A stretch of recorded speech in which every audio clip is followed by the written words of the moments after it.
Breaking news. TikTok was fined $500 million in Europe for privacy issues almost 4 years ago. This is very shocking. The reason why we didn't tell you it in 2020 is because we're lazy sometimes. Now we're off with Luke on the scene of the chaos. Thank you, Lucas. I'm right in front of TikTok headquarters, and a bunch of people are really mad, carrying torches and stuff. And this is pretty bad. Also, I don't know why they're doing this 4 years after that incident.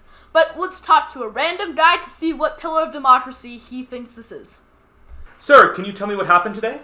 It wasn't today, but it was like 4 years ago, and for some reason we're angry about it today. But TikTok was fined $500 million for making teenagers' TikTok accounts public without their consent, and that's pretty bad. Oh, wow. And so I understand that you think this violates one of the fundamental pillars of democracy? Yeah, the one they think that it violates the most is probably the justice one, because they're breaking a law, and they're using the things without their consent, so that's pretty bad. And you don't think this has anything to do with either freedom or equity? It has a little bit to do, but I think it goes with justice the most.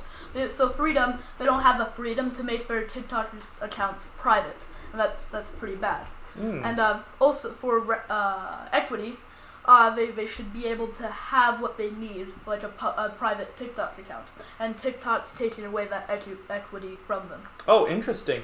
I feel like I'm missing one of the pillars of democracy. Can you tell me which one? It's representation. And do you think that this situation has anything to do with the representation pillar of democracy? Yeah, same like the other two has a little bit, but I think justice has more to do with it. Representation, they don't have the right to represent the type of settings that they want on TikTok.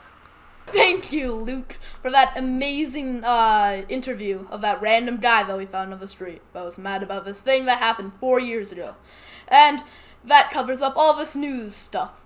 I'll now be going to Lewis for sports.